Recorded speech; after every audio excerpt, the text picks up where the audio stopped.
states are passing the resolution.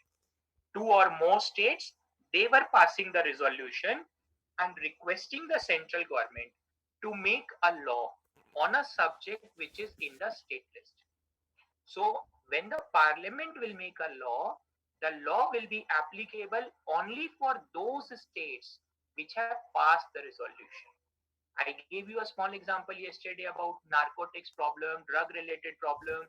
So states like, let's say, Rajasthan, is it Punjab, Haryana, Himachal, bordering states with the Pakistan, may be facing the problem of drugs. So if they passes the resolution, then Union Parliament can make a common law for these 5 states. That law will be applicable only for those states which have passed the resolution. If later on Delhi also wanted to implement the law, so Delhi can pass a resolution and can implement the law within Delhi, but Delhi cannot withdraw the law after some time. Power to repeal the law, power to abolish the law is in the hands of the union government rather than state legislature. So that was one of the query which was related to 252. I hope it is resolved to your satisfaction that law passed by the parliament will be applicable only for those states which have passed the resolution, and it is not applicable for rest of the states. Successfully.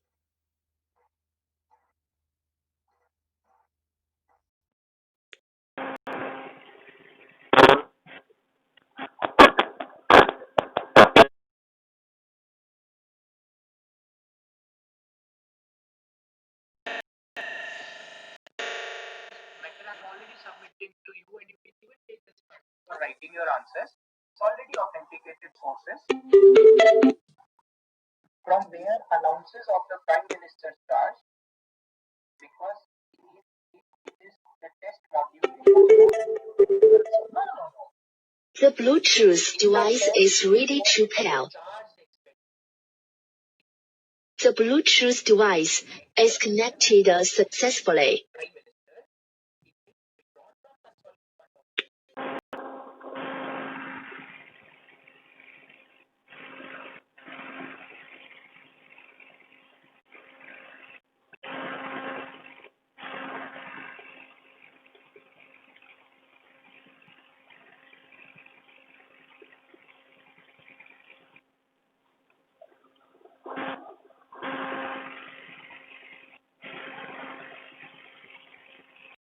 The Bluetooth device is ready to pair.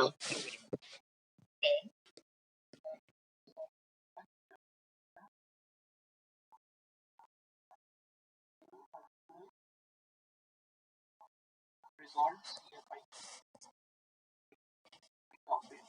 I'll start from doctrine of fit and substance only so that it will also get resolved.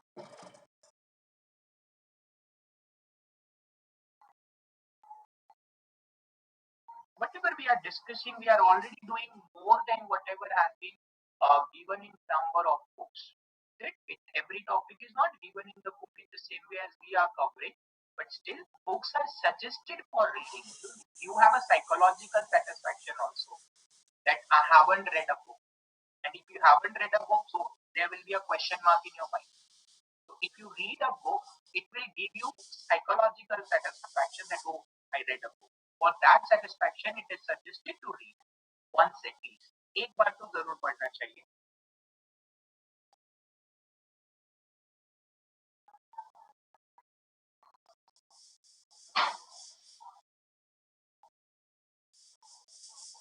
We have discussed that those 5 extraordinary conditions are non-federal features. Remember this point? Non-federal feature, 5 extraordinary circumstances, Article 249, Article 250, 252, 253 and 356, 5 articles. Yes, we have discussed that they are non-federal character. But point is, why non-federal character? Who is making law?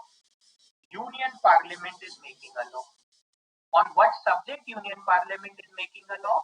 State subject Parliament is making a law. That is why non-federal or unitary character. Otherwise, who should make a law on a state list? State legislature. And who should make a law on union list? Union Parliament. That is true federation. But in these 5 articles, who is making law? Parliament. On what subject? State list. That's why non-federal feature or unitary feature we discussed in the initial classes. I'm still standing with the same words because that is true from exams point of view also.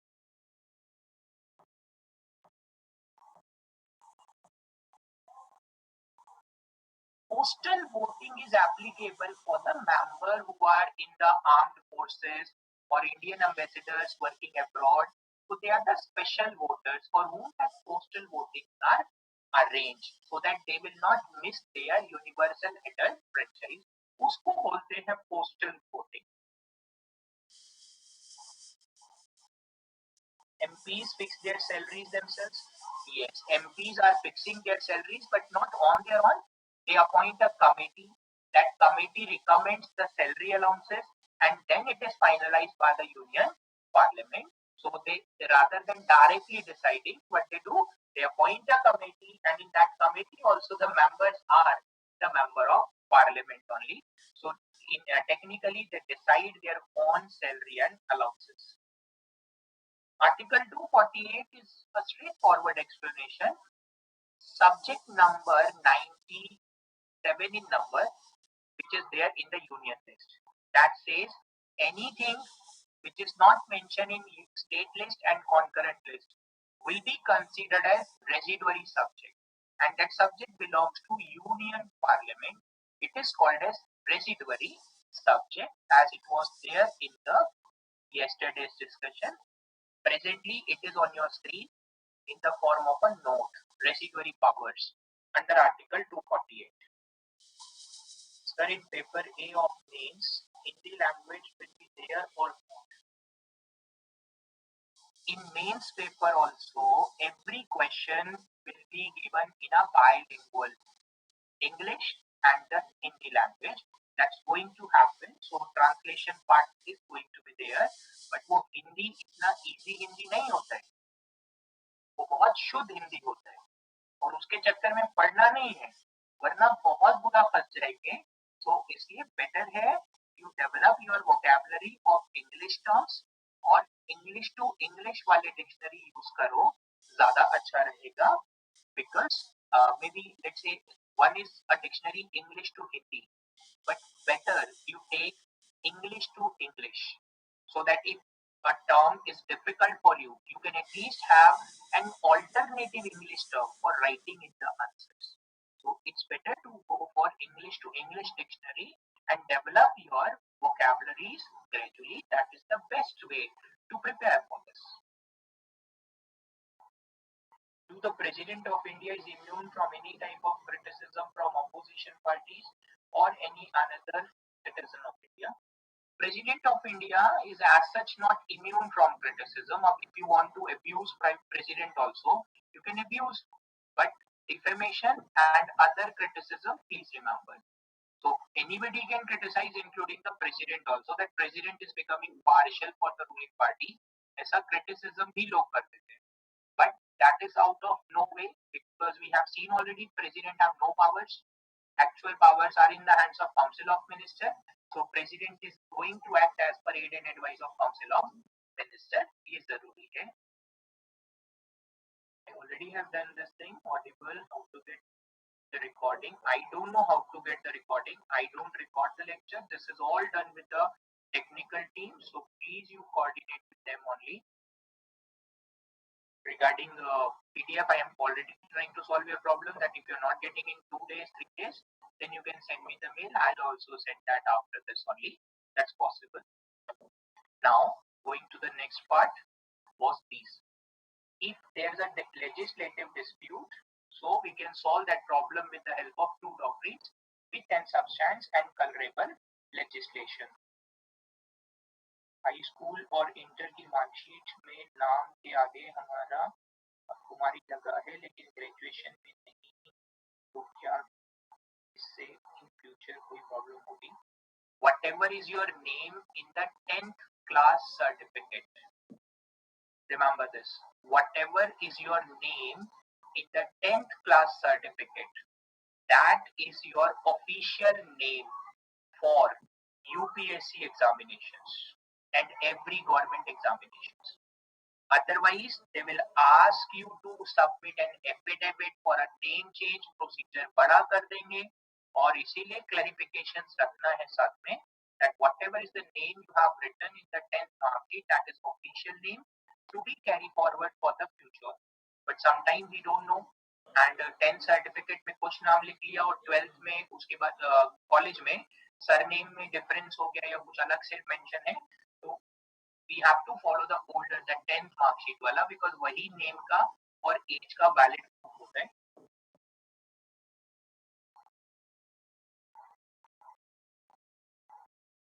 चलिए, that is all for this. One of the Indian language to be selected in paper. One of the Indian language which you want to select for the paper that you have studied till 10th class. That will be possible that whatever you have studied till 10th class, so mostly if you are Hindi speaking well, so Hindi is that language. If you belong to any another belt, so your regional language you can choose for the means purpose. Article 252, state government can make law under or same as after this state government cannot repeal. State government will not make a law. State government will extend the existing law in their territory. Under Article 252, who is making law? Parliament is making law. If any state want to implement the same law, they can pass a resolution and implement the union law within their territory. This is what 252 says. And after some time, if state want to withdraw, they don't have a power to withdraw. Only Parliament can repeal such law. That is what rule says.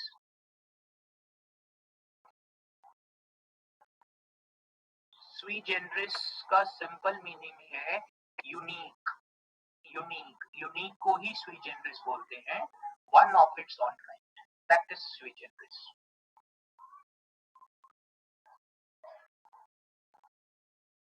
सारे subjects में understanding हो जाती है पर polity में थोड़ी दिक्कत आ रही है. तो पॉलिटी टीचर अच्छा नहीं पढ़ा रहे इसीलिए दिक्कत आ रही है और कोई रीजन नहीं है. बाकी सब टीचर्स बहुत सही से करा रहे हैं वो इसलिए समझ में आ रहा है. मैं थोड़ा कंफ्यूजिंग हूँ इसलिए ऐसा हो सकता है. So sorry for that reason. आगे से सुधार लूंगा आगे कभी भविष्य में. ठीक है, चलिए next is doctrine of pith and substance. यहाँ से शुरू कर लेते हैं. एक बार इसको थोड़ा ब्रीफ में डिस्कस कर लेंगे. So point is if union government is making a law on a subject which is in the union list, for example citizenship. Citizenship is a subject in the union list. Under Article 11, Union Parliament have a power to make a law to regulate citizenship. So last year, Indian Citizenship Act 2019, is it popularly known as CAA, Citizenship Amendment Act, that was passed by Union Parliament.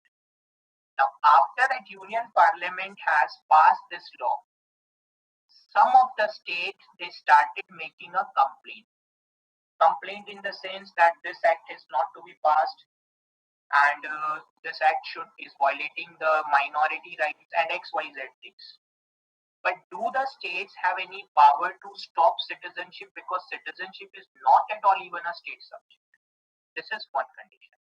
So I was explaining you that even a state that is Kerala has filed a case in the Supreme Court under original jurisdiction of the Supreme Court challenging the Union Parliament's amendment under original jurisdiction.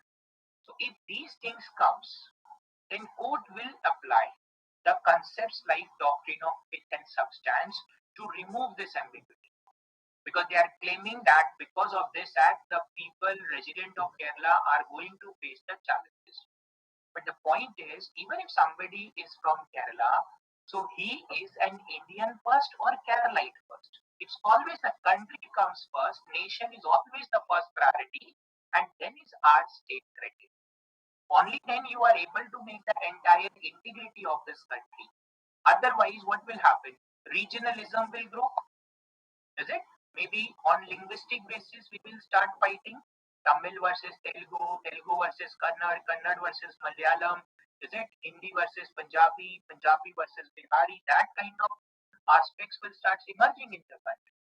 This is the reason why we have opted for all India services, and majority of the seats, think about it, majority of the seats in the state administration are held by the members of all India service.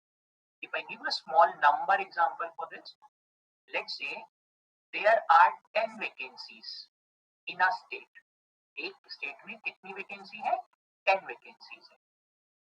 Out of this 10, only one third will come from the state. That means those who are the domicile, जिसको आप बोलते हो home cadre. And 2/3 vacancies will go to the outsiders who are not from this state. So let's say for example, Delhi तो एगमट cadre में आते हैं, तो example इसका फायदा नहीं है. Any neighboring states I'm taking, Madhya Pradesh. Fine. So if in Madhya Pradesh there are 10 positions vacant for IAS, only 3 from the Madhya Pradesh will get home cadre. Remaining 7 seats, 2/3, will go to the people who are not from Madhya Pradesh. Otherwise, the people from the Madhya Pradesh will be having a domination in the system, and maybe outsider will face the problem in the policy making and its overall implementation. That's why these things are generally done. Is it? So if somebody is having a challenge with a law, then they can even approach to the court, and court will check these things, that whether the subject is within union list, who made the law, what is the intention behind the law.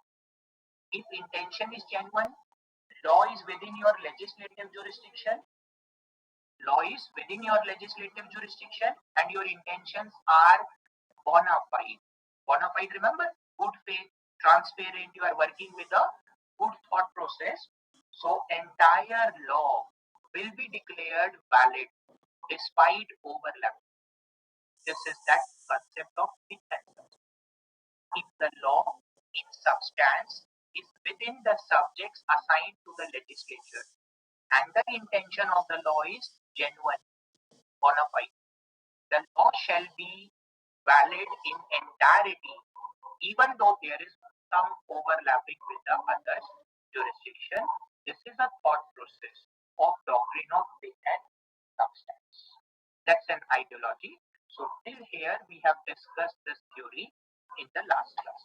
And Supreme Court propounded this doctrine in a case, that is State of Rajasthan versus G. Chawla, 1959. This doctrine have emerged.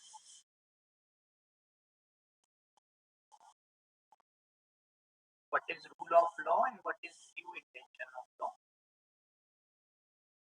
Rule of law we already have discussed earlier, that it is about the law is supreme. Rule of law ऐसे भी बोल सकते हैं, supremacy of law. That law is supreme and there shall be no discrimination between the individual on social, economic or any another basis.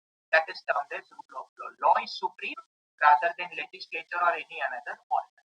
And due intention of law is what is the motive behind the law. Why are you making a law? That is called as due intention of the law. So law shall be passed in a bona fide manner. That's generally termed in the context of due intention of law. Invalidate मतलब invalid करना, we can declare it unconstitutional. So invalidate मतलब it's all about making something unconstitutional. ऐसा भी बोल सकते हैं.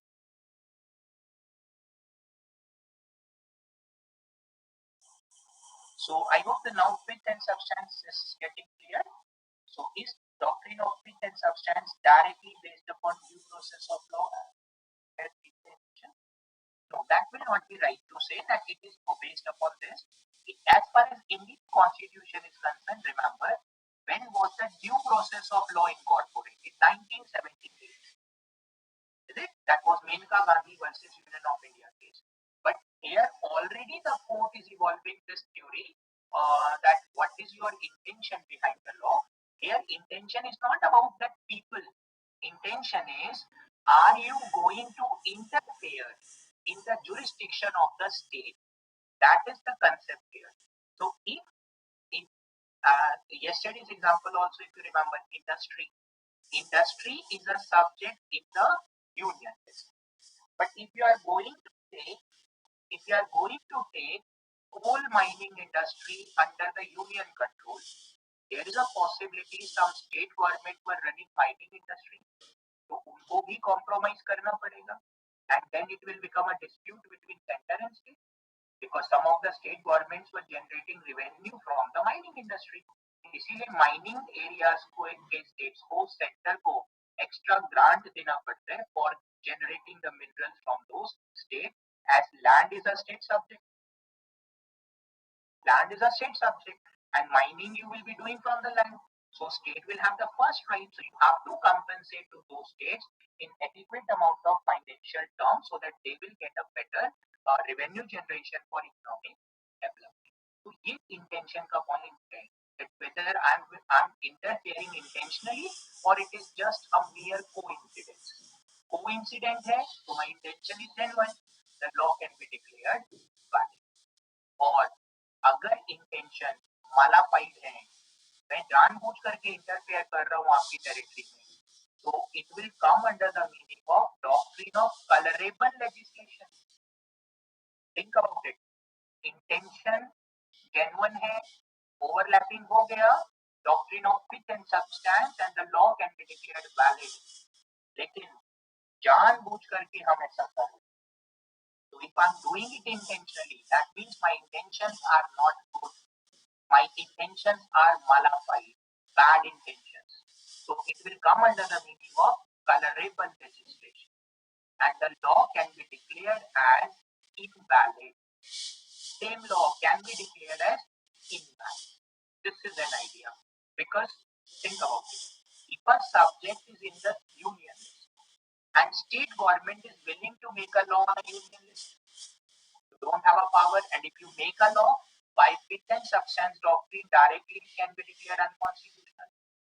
Similarly, if a subject is under state list and without all those 5 extraordinary situations, if union interfere with the state subject, can be challenged under fit and substance that you don't have a power to do this action. So directly तो आप interfere कर ही नहीं सकते. Question है indirectly. Question is indirectly. So let's say if the union is making a policy about a subject which is in the union list, but what is their intention? That we wanted to control all the states in this matter, and we will not allow the states to function.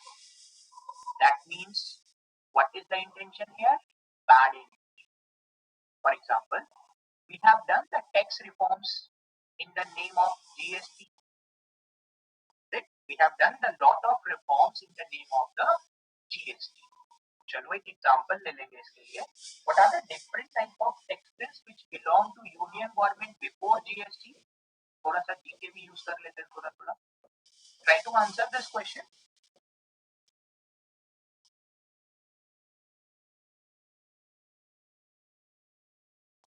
Yes, in the recent time में भी था. What are the different type of taxes which were in the hands of union government before GST? इसका answer आपकी तरफ से आना भी चाहिए. अगर ये शीट कल रिसीव हुआ था तो, और ये शीट अगर आप लोगों ने पढ़ा भी है तो उसमें इंफॉर्मेशन था, बहुत सारा इंफॉर्मेशन था. Excise duty, income tax, and VAT, land taxes states का होता है. चलो थोड़ा सा इंफॉर्मेशन यही शेयर कर लेंगे. और what are the taxes which belongs to state government, वो भी आंसर कर लीजिए एक बार. Excise duty, corporate, very good. कुछ आंसर्स ठीक, आंसर्स तो सभी ठीक आ रहे हैं, दैट्स गुड. वेल्थ टैक्स अब एबॉलिश हो गया है, उसको नहीं डालेंगे. एग्रीकल्चरल टैक्स स्टेट का होता है. गिफ्ट टैक्स सेंटर का है. ऑक्ट्रॉय किसका होगा, स्टेट का या फिर सेंटर का? Octroi, land tax, agriculture, state, very good. So I'm taking you now just for a purpose to the screen where the taxes have been mentioned.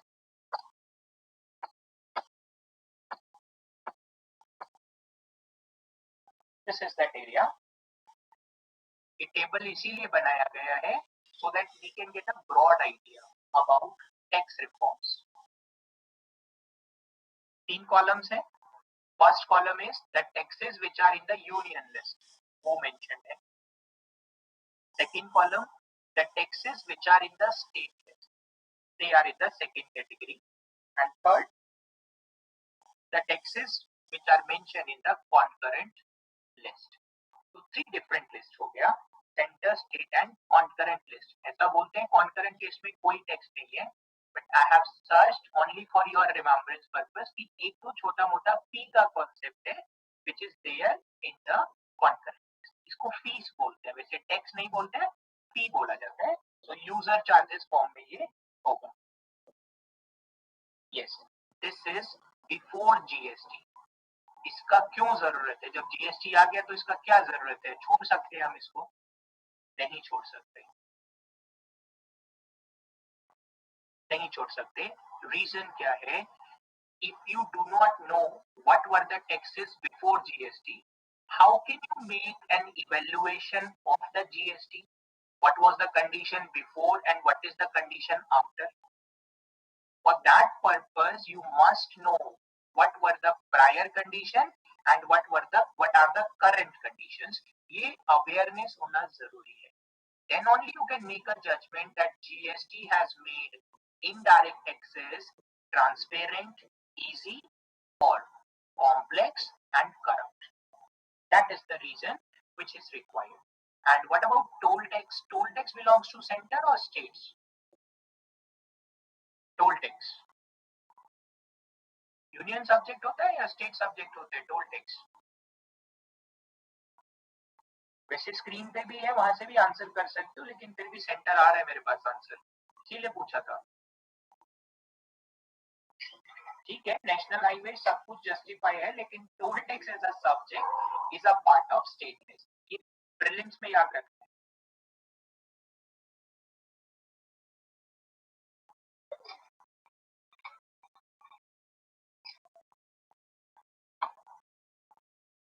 Toll tax is a state subject, that is we need to remember. Now, this is a broad idea. I hope you are getting this concept. State का क्या tax है और union का क्या tax है. अब observe this thing. Observe this. Right now, the country is facing a problem related to the corona pandemic, and government is losing money because the sales are not up to the mark, income is not up to the mark, so government will not be getting adequate amount of tax revenue. Last month's GST data is about 90,000 crore rupees. So usually now GST was coming to the government above 1 lakh crore rupees. So deficiency of around 10,000 crore to 20,000 crore is visible in terms of tax collection, indirect tax collection. It does not include income tax, corporate tax. It is only about the GST tax collection, which has started coming more than 1 lakh crore rupees, but 3 months data is not available, and only the June month's data which government has shown is around 90,000 crore rupees was there. So GST revenue is declining significantly, and that is very much means natural also to decline, because if we are not able to buy the things, we don't have money to spend for the commodities, how the government will collect the GST? Consumption ही नहीं होगा तो tax कैसे collect होगा? The sound might be fluctuating because there are strong winds in this area today, and they are creating some sort of network fluctuation. That is possible, but I hope it is audible. एक दो बार छोटा मोटा हो सकता है, but audible thing is more important.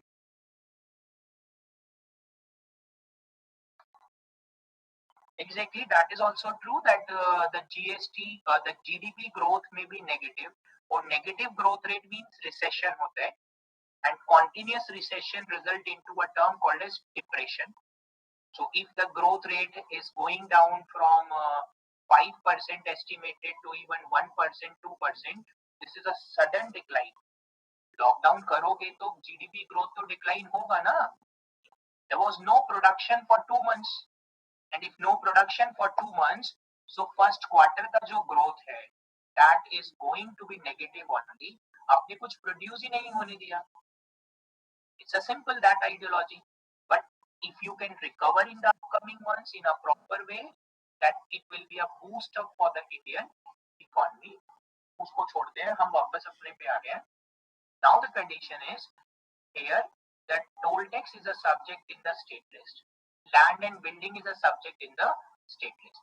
If land is a state subject and union government is forced by the state government. Let's see all the government buildings which are in New Delhi.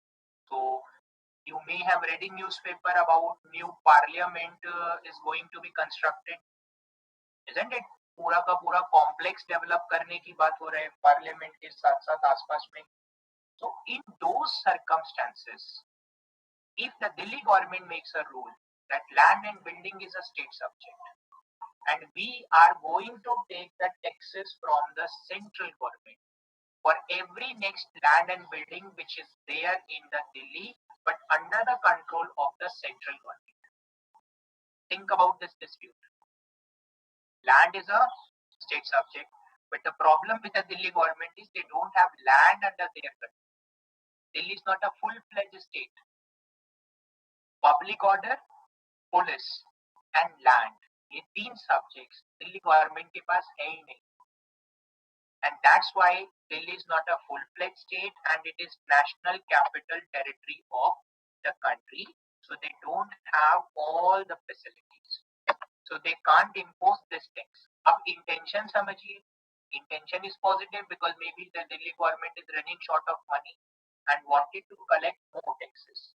But do you have the land as a state subject? No.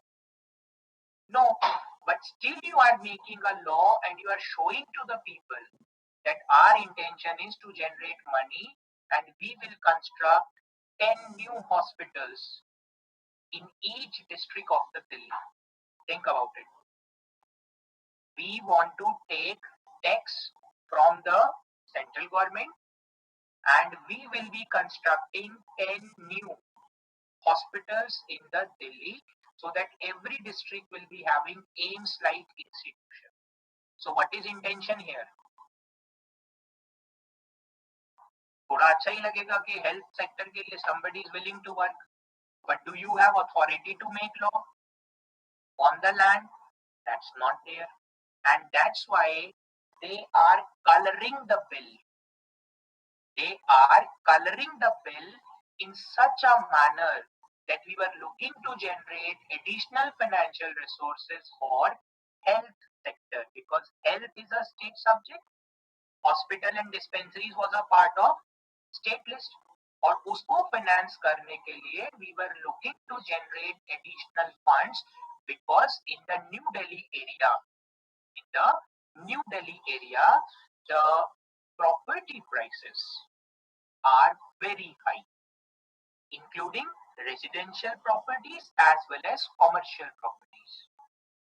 You may have read in newspaper about one news that Priyanka Gandhi have been asked by the Ministry of Housing and Urban Development to vacate the government bungalow. That bungalow was nearby the Lodi Garden. So she's residing there from number of years, is it? And not paying the rent as per market rate, but she was paying the rent at a concessional prices as she's a representative. So if somebody is not holding any public office, somebody is not a representative of public but allotted the bungalows there, so you can charge from them the commercial or the housing prices on a rental basis, and that rent is as per market criteria 9 crore rupees per annum. 9 crore rupees per annum. So that shows what revenue generation capacity in the New Delhi district of the NCT of Delhi. So they can generate more money, and that money they wanted to do for health, hospitals and dispensaries. But you don't have authority to make law.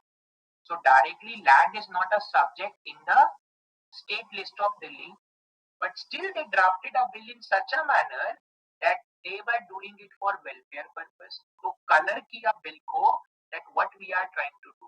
तो ये सिर्फ overlapping हो रहे हैं. In these type of situations, the court can apply doctrine of colorable legislation to declare such law as unconstitutional. This is the idea of doctrine of colorable legislation. And the basic idea is what? What you cannot do directly, you are not supposed to do the same indirectly as well. That is the basic crux of this theory. What you cannot do directly, you cannot do the same indirectly as well. That is the basic idea.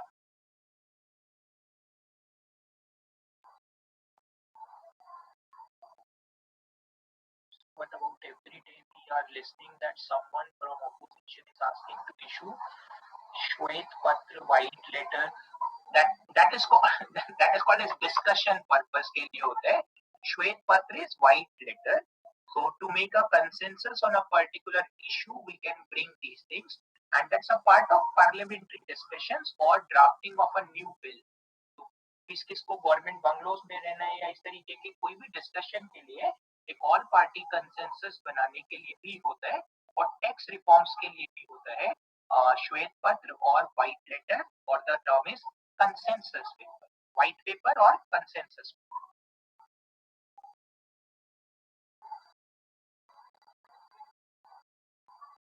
Now observe this, these doctrines are not there in the constitution, and these are also what?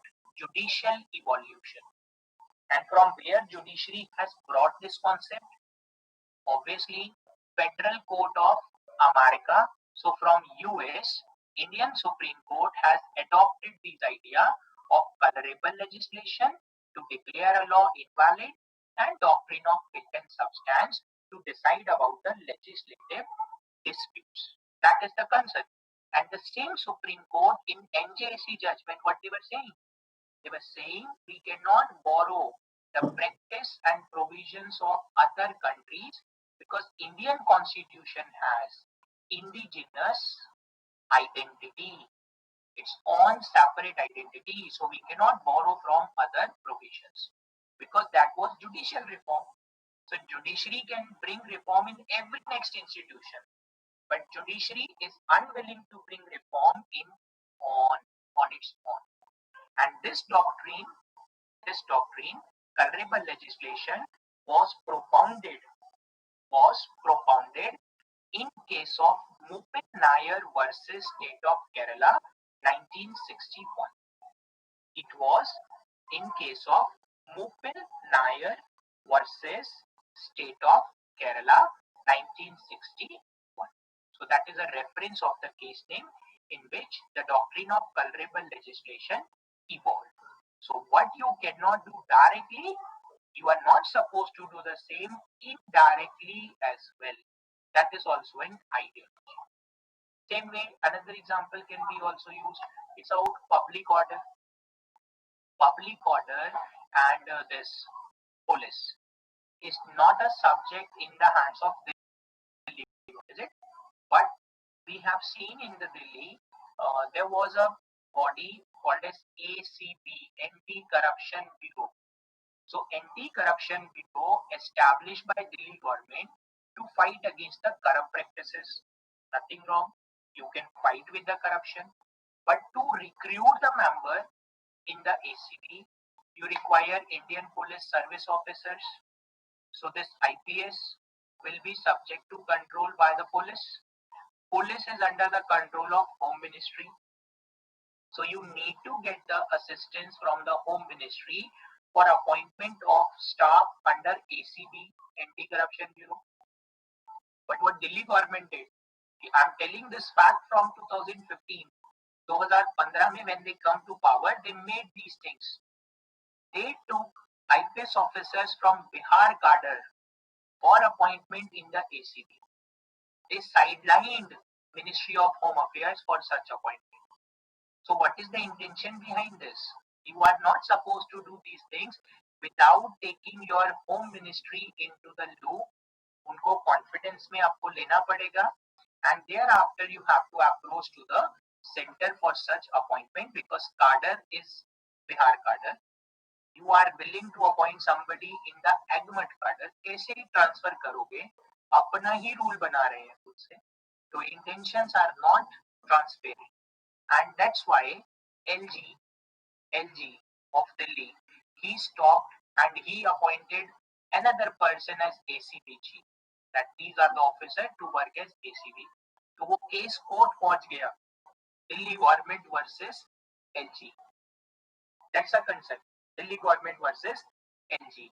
And then some of these criticism also came about the Chief Minister of Delhi that why don't you draft a new constitution for Delhi that will be more suitable.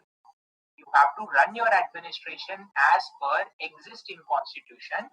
You just can't draft a new constitution to run your Delhi government because all the remaining states are also following the same constitution. You need to follow it. So then court have clarified that in case of police, public order and land, the center will take the decisions and LG will execute. But in the remaining matter, that is education, health sector, the Delhi government will take a decision and LG will follow that decision. If there is difference of opinion between LG and CM, the matter will go to the president and then president will decide over such matter. इसीलिए last 2-3 weeks में you have seen there are constant changes in the corona guidelines regarding treatment of patients in Delhi. Home quarantine mandatory, home quarantine जरूरी नहीं है, institution में quarantine होना पड़ेगा, 5 दिन quarantine होना पड़ेगा, 7 दिन क्वारंटाइन होना पड़ेगा, अलग अलग. That dispute was coming regularly because of these reason.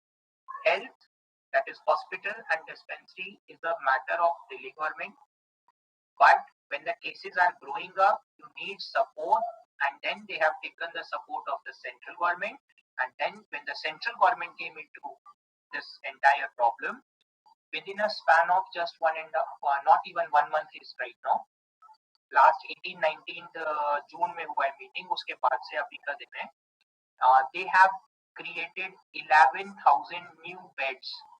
Central government have created 11,000 new beds and taking the number of bed to more than double for the treatment of these patients. So ये भी it's a cooperative federal approach in the challenging time periods. That's why if any government, either center or state, is trying to interfere into others' territory without justification, then it is under the doctrine of colorable legislation and the law can be declared as unconstitutional.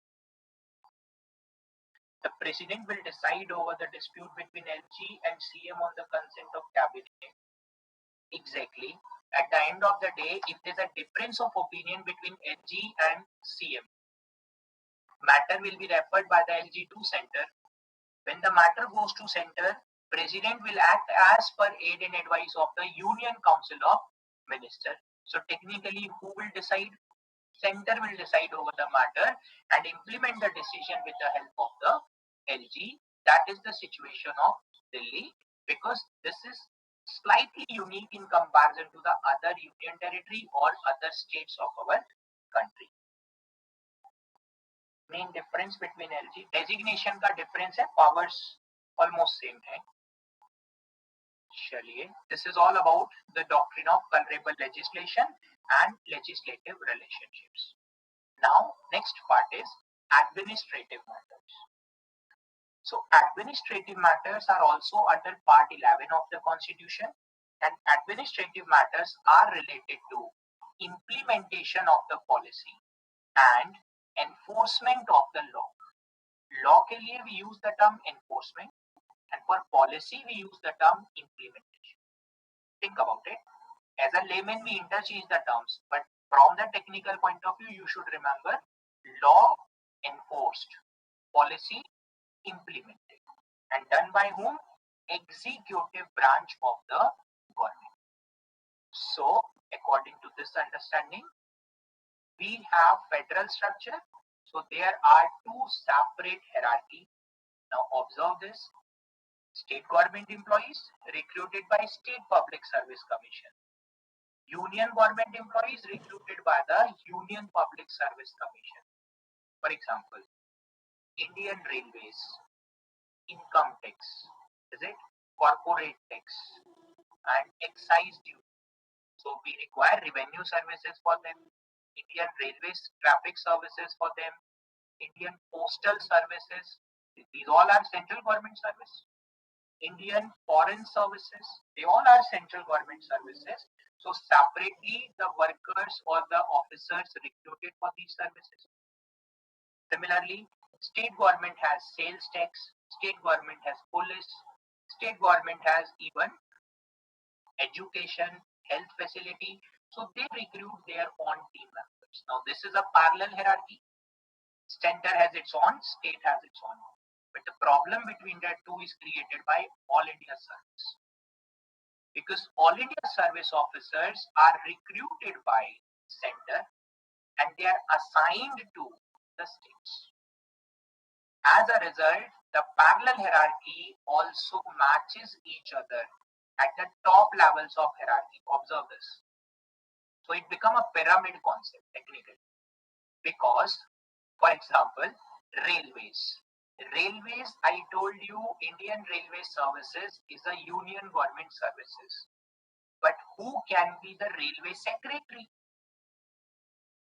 He belongs to IAS cadre. So he come from All India Service. State government, I told you, state government have health department. Is it? Health is a state subject. So government hospitals and dispensaries belongs to state government.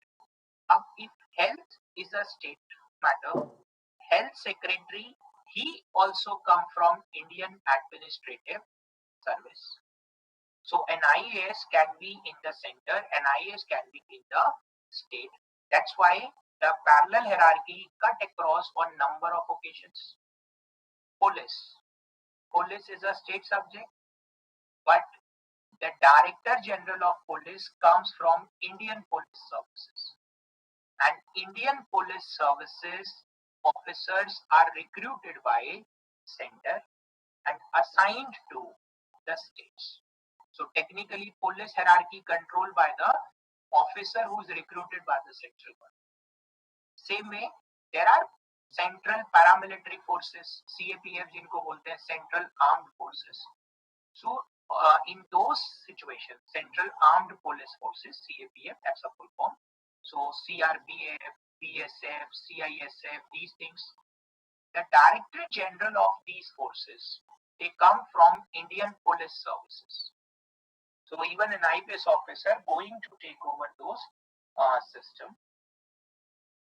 Law and order is a state subject. Law and order is a broader term used for public order, and that is a state subject. It is not a union subject, it's a state subject. Defense is a union subject. So internal law and order is their internal problem. But when it comes to the problem related to cross-border, so it's about sovereignty and defense matter, that is the union subject. I mean judiciary. A judiciary, Supreme Court belongs to center, but High Court and your this is subordinate court, they belongs to state. But the appointment of the judges of High Court is done by the president. इसीलिए वो unitary feature में लिखा था हम लोगों ने, non-federal feature.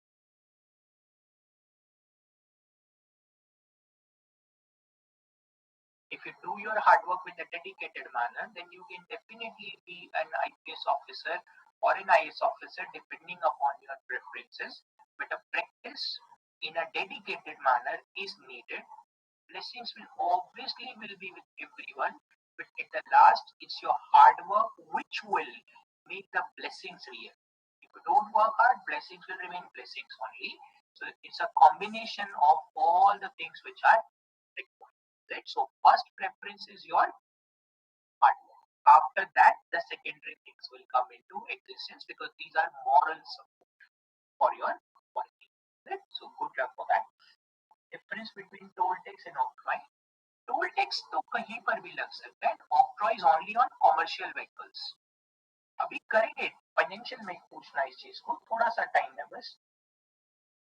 So one point is regarding All India Service administrative matter. Then apart from this, second point will come regarding administrative directions. Remember Article 365? Center can issue directions to the state regarding securities of the national highway, railway property in the state, isn't it? And also communication link. And if the state government is unable to comply with those guidelines, that amounts to breakdown of constitutional machinery of the state, and then union government will take over the administration of the state. That was the condition. That is also related to administrative relationship, and that is mentioned in the second paragraph of this. Union state administrative relations are organized that union government exercise considerable directions and control over the administrative machinery of the states. So it is obligation upon the state to follow the guidelines which are issued by the center and comply with those guidelines. Administrative directions we have already discussed while discussing the office of governor in detail. State has to protect railway property. So think about, there can be a riot in the state और railway का जितना भी railway track है सब उखाड़ के फेंक दिया, और जितना रेलवे स्टेशन है सबको आग लगा दिया. So technically who is losing the funds? Public taxes, public property is going into vain. So who is going to be responsible for controlling the riots? State police. Up state police is helping the rioters rather than controlling the rioters. That's also a challenge. So in those circumstances, central government can deploy paramilitary forces in the states even without consent of the states. That is also a condition. ये भी possible है. But if the center is not deploying the forces and state is facing a problem, so governor will write a report to impose president rule in the state, and then president rule will be implemented. वो condition है. Yes, it is mandatory for the states to follow the guidelines given by the center. वरना आपको क्या लगता है, अभी जो situation है कोरोना वाला, इसमें हर स्टेट अपनी मर्जी से नहीं चल सकता था. अभी भी तो क्या हो रहा है, same is happening in the matters of health. The only difference is right now National Disaster Management Act is applicable, and under that center is issuing guidelines to the states to carry out the administration of the state in such a manner that life of the people can be protected. And if the state will violate these guidelines, center can impose sanctions against the states. If possible हो सकता है even in the contemporary times. ये भी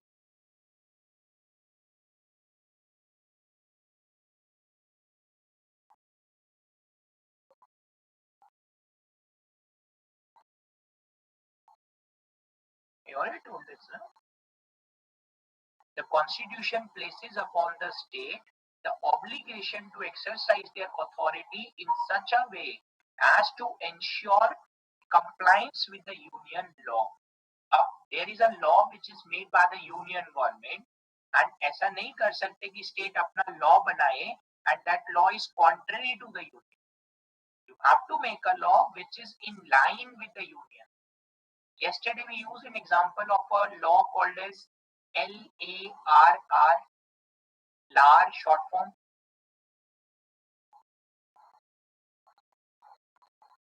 I am taking everybody's doubt. जो doubt मुझे दिख रहा है मैं उसी को पूछ रहा हूँ. इतना दिन से पढ़ रहे हो, अभी भी allegations लगा रहे हो कि मेरे doubt नहीं लेते हो. If it's visible to me, I'll definitely solve it out. ऐसे complaining मत बनिए, बस query दोबारा post कर दीजिए अगर मिस हो रहे हैं तो.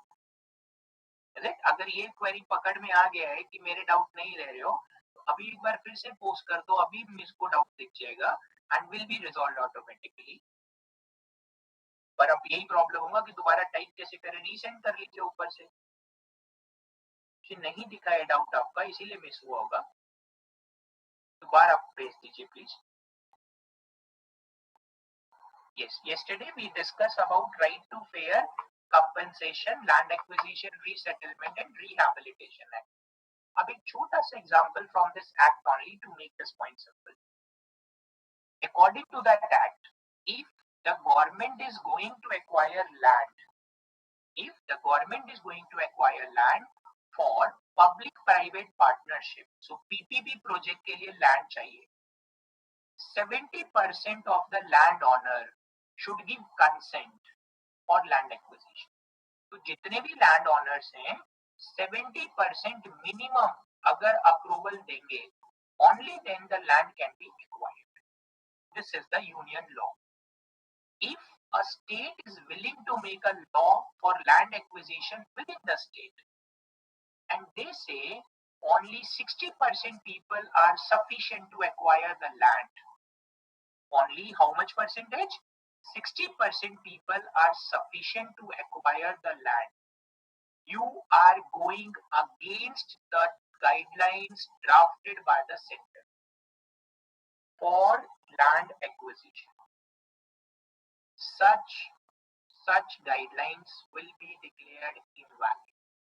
You cannot weaken the union law. You can make it stronger. If center is saying 70% for PPP, you can say 80% for PPP. आप उसको टफ कर सकते हो, आप उसे वीक नहीं कर सकते. That is what was mentioned in the previous sheet, that constitution places the obligation upon the state to exercise their executive authority in such a way as to ensure compliances with the union law. यही इसका meaning है. Breakdown point also I have explained you. ठीक है.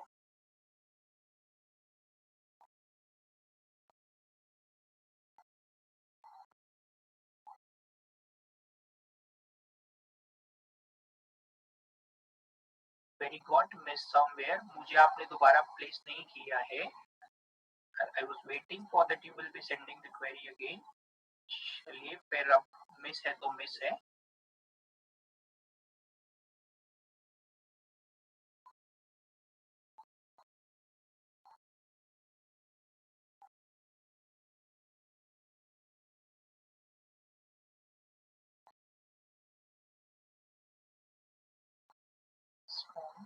नहीं है query. चलिए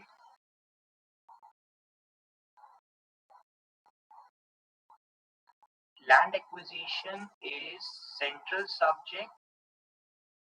Land is a state subject. Land is a state subject.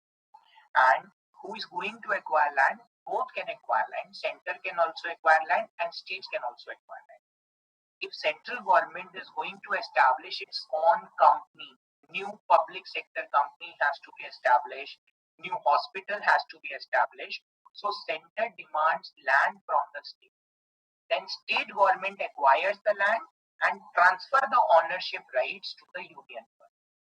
And this is done with the help of your district administration. Center demands that we require 200 acres of land for our developmental project. Then state government with the help of district collector administration acquires the land and transfer the ownership of the land to the union government. This is how system functions. Because land is basically state subject, so with the help of state only these things are performed. Stamp duty is collected and enjoyed by the state, then how come it's under concurrent list? Don't just go by the term stamp duty. Stamp duty के कई dimensions हैं which will come under the financial discussions. So just wait for that purpose. आप आगे भाग रहे थे इसलिए आपकी query miss हुई. Because you were asking for the stamp duty and the other one, इसलिए miss हुआ होगा. And automatically it will get resolved under the financial relations. Just keep patience for a few more minutes. Now, two more points under administrative relations. There is a provision of interstate river water disputes. And for interstate river water dispute,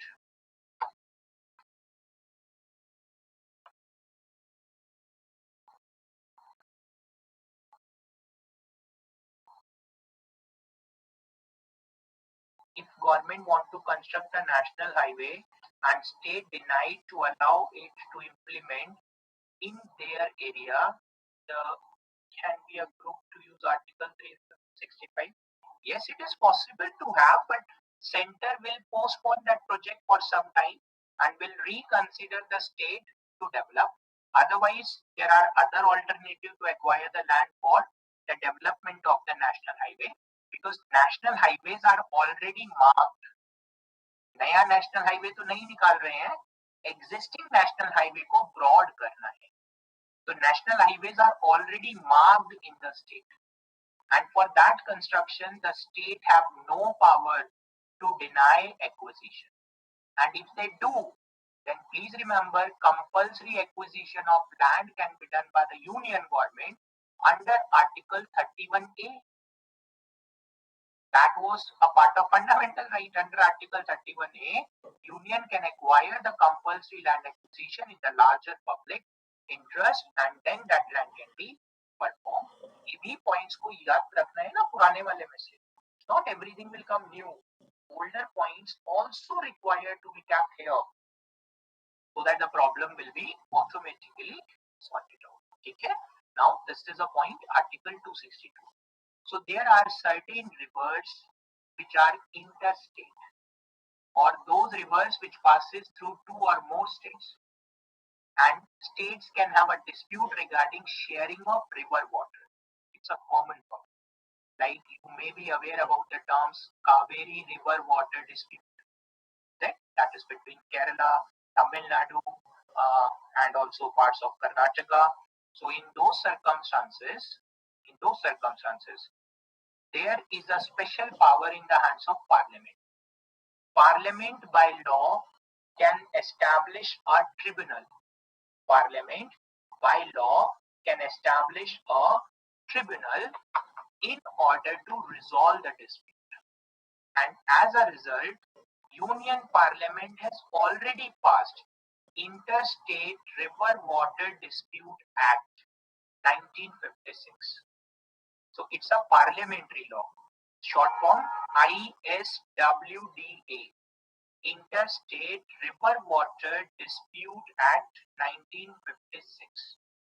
Under this act, the tribunal will be established, and the tribunal will resolve the matter between the states. After the order of tribunal, if any of the party who is not satisfied, they can appeal before the Supreme Court. Remember Article 131, we were discussing earlier original jurisdiction of the Supreme Court. Original jurisdiction of the Supreme Court, Article 131, that was federal dispute. और वहां पर हम लोगों ने लिखा है इस point को, what is excluded or proviso to original jurisdiction. Any treaty signed before 26th January 1950, वो exempt रहेगा. Any dispute regarding interstate river water cannot directly go to Supreme Court, and any dispute related to GST cannot go to Supreme Court directly. That's why 3 points were there proviso के. उनमें से एक ये था article number 262. तो ये remember रखना है कि rivers water tribunals are established by the parliament on request of the states, and after the order of the tribunal, any party can approach to the Supreme Court. And the same thing happened in Kaveri river water. So Kaveri river water, Karnataka and Kerala, they were facing this matter, including Tamil Nadu also. Judgment was given 40-40-20. दो states को 40-40% water मिलेगा और एक को 20. So Karnataka was not releasing the water even after the order of tribunal. Then Kerala went to the Supreme Court to challenge this issue, and then Supreme Court gave the judgment in favor of Kerala, and that's how the court will resolve this federal matter related to interstate river water. ये condition. how Supreme Court is in control of central government. Supreme Court is not under the control of central government. Supreme Court is an independent body and it functions as a separate institution. It will be wrong to say that Supreme Court is under the control of central government. Why judiciary is taking doctrine from other countries as in NJC? This is what is called as judicial adventurism. कि हम आप सब में reforms ले आएंगे, हमारे reforms के लिए आप सोचना भी नहीं है. ये मिसयूज ऑफ पावर है बाय द जुडिशरी और इसीलिए जुडिशियल रिफॉर्म्स भी होना चाहिए. Nothing wrong in judicial reforms. In case of evictees who are the owner of the land, who will give the compensation, center or state? The compensation is always given to the owner of the land. So the person in whose name the land is registered, he will be getting the amount of compensation from the government. 60% thing. Okay. It was a point which is a factual information under Land Acquisition Act. According to Land Acquisition Act, which is short form LAR, for PPP project, 80% of the for PPP project, 70% of the landowner's approval is needed. And if the land is taken for private sector alone, किसी private project के लिए land acquire करना है, 80% ownership is needed. How much? 70% for PPP project, 80% for private projects. If a state is making a law and they are making this provision only 60%, so they are not authorized to do this because they have to comply with the guidelines of the central government. ये condition. Are all the doctrines part of the constitution? No. The doctrines are evolved, adopted from other recognized judiciaries of the world. That's why these doctrines got into Indian system from other countries.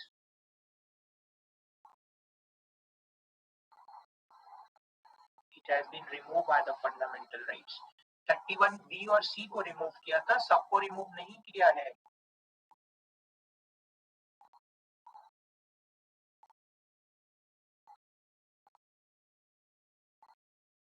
PPP projects, public-private partnerships होता है. I have one thing to ask. At times people file cases even when they know that they are wrong, but to make others suffer. Is there any mechanism for initial screening? There is no such mechanism for initial screening, but Supreme Court can have the screening committees to reject the applications. वो होता है. I already explained you ना, PPP example का मतलब है project belongs to government, but उसका construction have been given to the private company. Let's say a national highway, is it?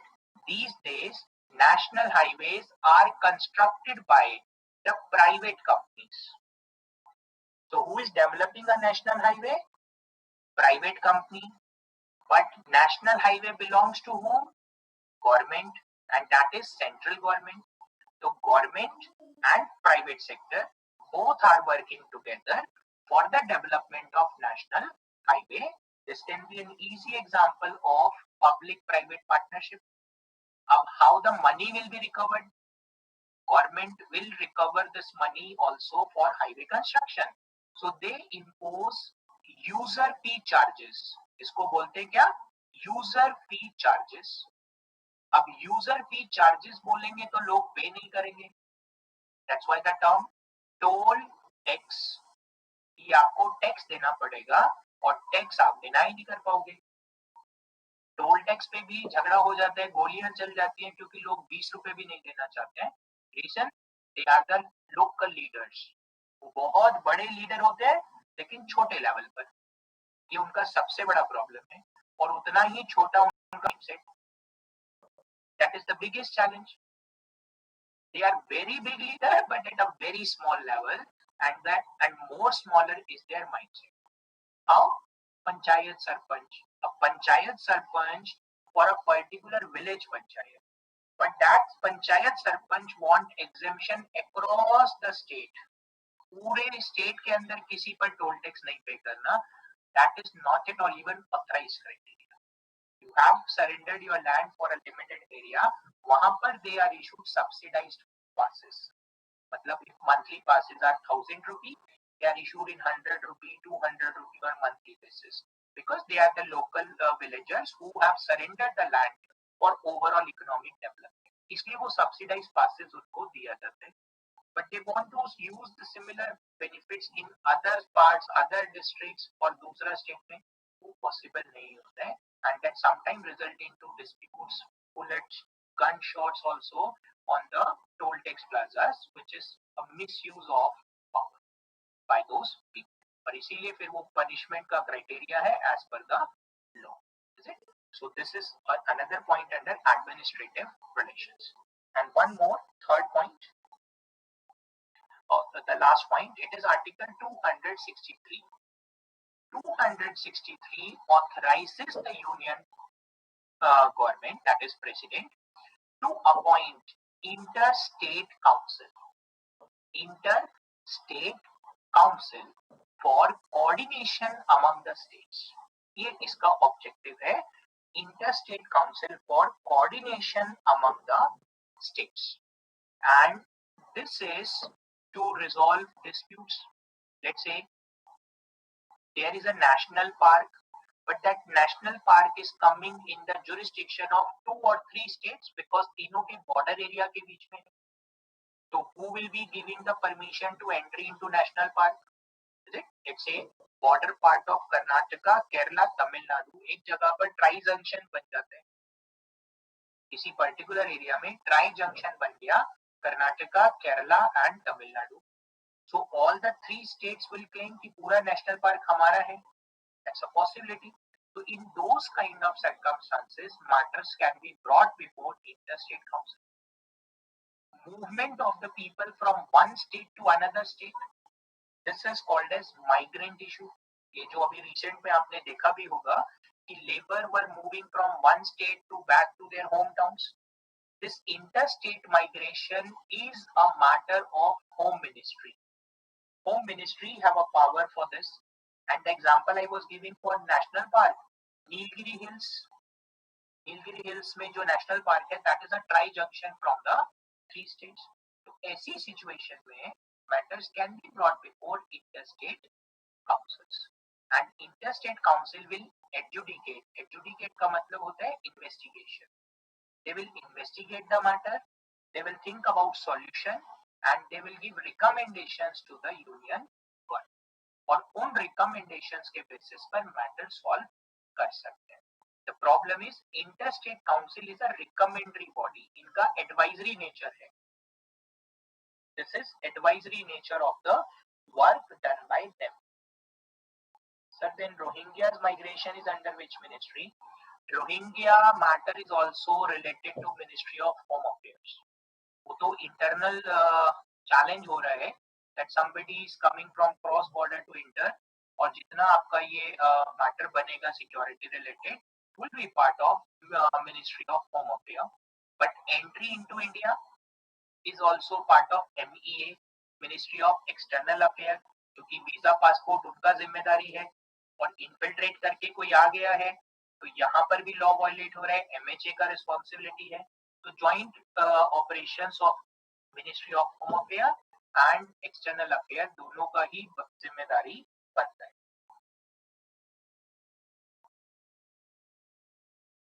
That's what I'm saying ना, national local villager ने land दिया है national highway construction के लिए. तो जिस highway construction के लिए लैंड दिया है उसके एक आप रेडियस को लोगे 5 किलोमीटर 7 किलोमीटर, उसके आसपास के villages को you can give a subsidized pass. I'm residing in, let's say, a village in Delhi, but want to get a rebate in a Tamil Nadu village on National Highway. Why they will give a rebate to me? I have to pay the user fee charges, toll tax pay करना पड़ेगा उसके लिए. That is the concern. चलिए, next one is, this is all about administrative matter. Third last category is about taxation. When we use this financial matter, financial relations are related to if Rohingyas came our territory with a permission, then they will be called a migrant? No, they will be called as refuge because we have not allowed them the settlement in Delhi or any part of this country. If they are facing a problem of, let's say, life threat, and they have taken a refuge, is it? So they have a refugee status rather than a migrant status. Refugee status. And if after 1 year, 2 year, 3 year, the problem in their land is solved, we can deport them back to their country. It's a refugee status. If somebody want to settle in India, they may have to apply for permanent residentship, and then they have to stay here for 7 years. They have to explain why they want to come here. वो सारा citizenship में पहले हम लोगों ने जो discuss किया है वो सब वैलिड होगा ऐसे डिस्कशन। टोल टैक्स क्यों होता है? रिवेन्यू जनरेट करने के लिए जितना जो स्टेट है ये अपने वर्कफोर्स का सैलरी अलाउंसेस कहाँ से देगा, और जो cost of construction of highway है कहाँ से आएगा उनके पास पैसा? सैलरी हम बोलते हैं we are paying income tax, company से we are paying corporate tax, as a consumer you से we are paying the sales tax GST, लेकिन जो गवर्नमेंट का मशीनरी है that is very large and from just these taxes they are unable to finance their expenditures. That's why they are putting some specific taxations for that purpose. Chairman of State Legislative Council and Speaker of Legislative Assembly who ranked above the hierarchy. Equal होता है दोनों, आई नहीं रख सकते, दोनों equal होता है।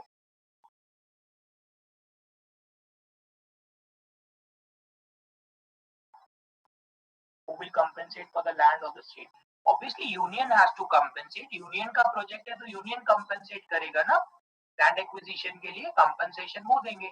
State का प्रोजेक्ट है तो स्टेट गवर्नमेंट कंपनसेट करेगा। लैंड परचेज कौन कर रहा है?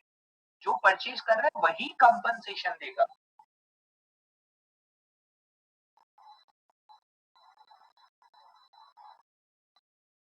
चलिए let's come on this financial relationship, छोड़ दीजिए बाकी सब कुछ को, उसका फायदा नहीं है।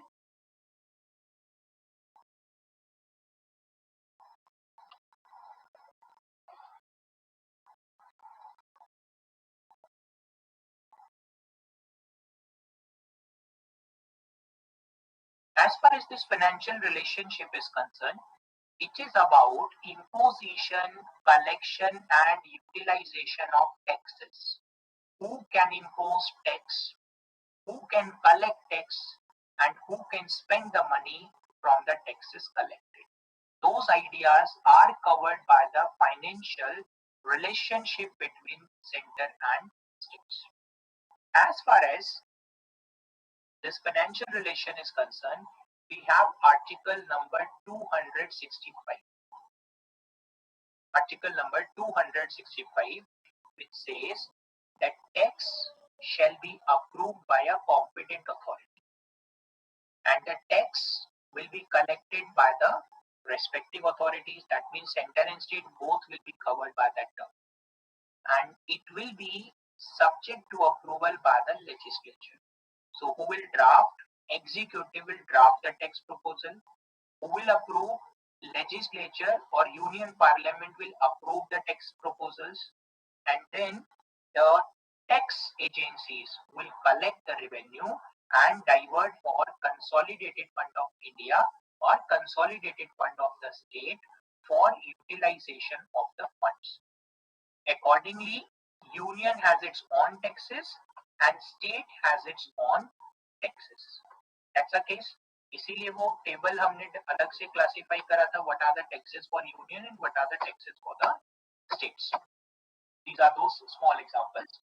Corporate tax, income tax are the taxes of union government and they are called as direct taxes.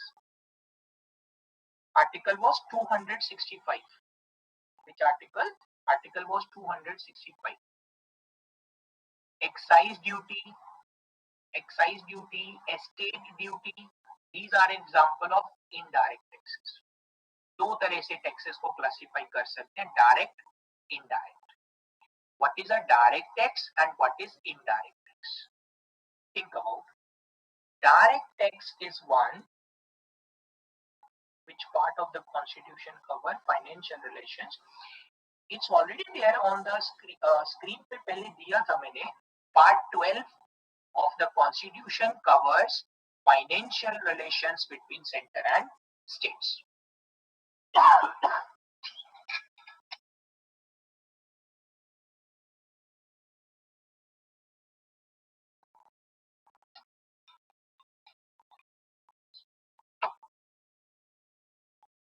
Part 12 of the constitution contains financial relations between center and states. It's already there on your sheets if you have received them yesterday. Now the point is, what is direct tax and what is indirect tax? Direct tax is one where the burden of the taxation cannot be shifted. ये इसका easy definition है. Direct tax is one where burden of the taxation cannot be shifted. For example, income tax. For example, corporate tax, capital gain tax. Is it? These are examples of direct tax. What does that mean? If I am a salaried employee and if my annual income is somewhere around, let's say, 7 lakh, 8 lakh rupees. So I am generating an income, and according to Income Tax Act, up to 5 lakh, no tax. 5 lakh to 10 lakh, 20% of the money will go for tax. So I am coming in the 20% tax bracket. Is it? So 20% of what I am earning is, according to example, 8 lakh rupees. So how much money is above 5 lakh? Up to 5 lakh, no taxation. So पहले 8 lakh में से 5 lakh rupees minus हुआ. What is left? 3 lakh.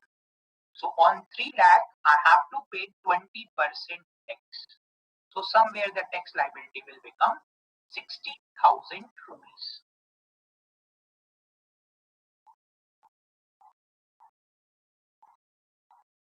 Don't reveal ना how much income I have on monthly basis. वो नहीं बताना, ये तो example है.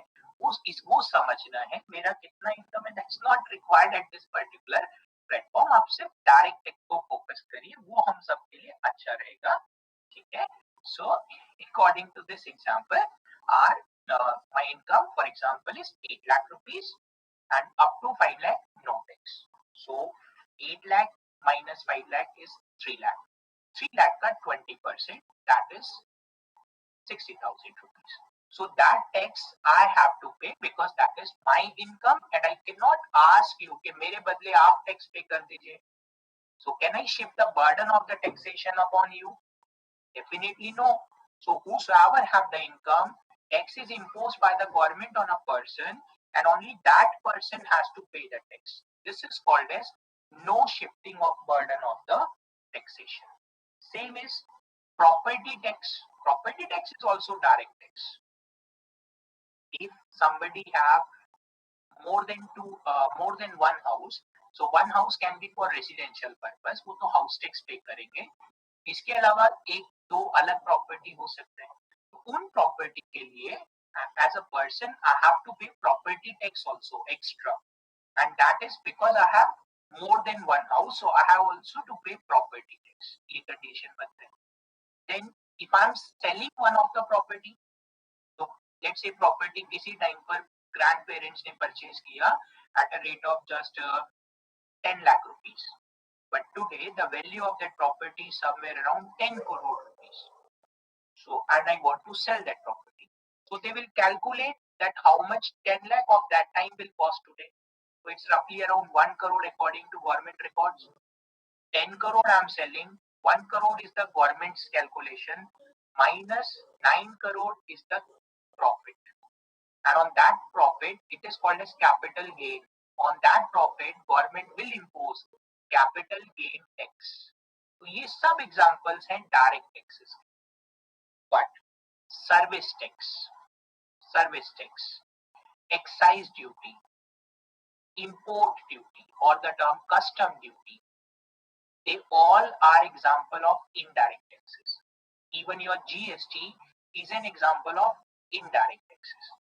So indirect taxes are those where the burden of taxation can be shifted.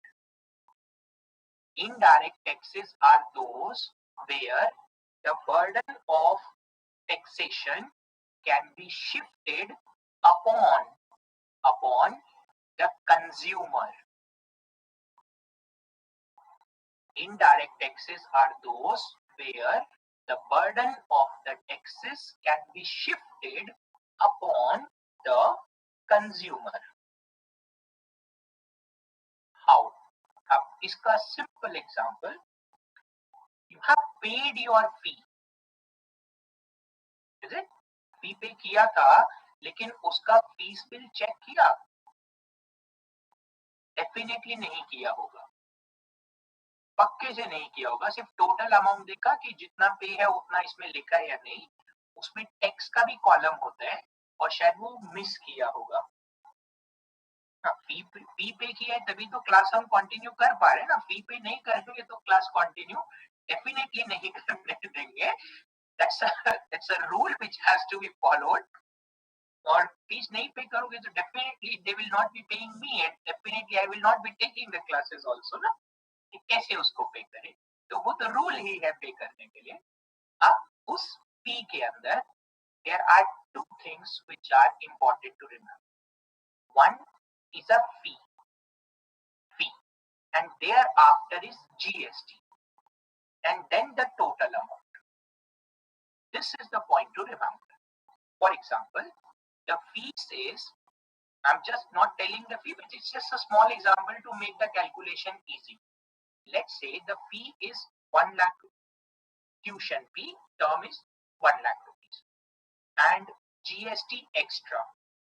So 1 lakh is the fee, 18% GST. So 1 lakh plus 18,000 because that is a GST amount, and thereafter total amount will become 1,18,000. Understand this example. इससे indirect taxes easy हो जाएगा समझने के लिए.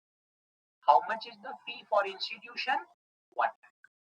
Government is asking collect 18% GST from the students. Institution don't want to collect this money because उसमें हमें कुछ नहीं मिल रहा है. But government is going to put us behind the bar if we don't charge the GST and collect from the consumer and deposit to the government, because that is indirect tax. So tax is imposed by the government upon institution, and institution are bound to transfer this upon the consumer. That is indirect tax. So 1 lakh was the fee, 18% GST. 18% क्यों है? क्योंकि CGST और SGST दोनों मिलेगा। 9% CGST, 9% SGST, total हो गया 18%.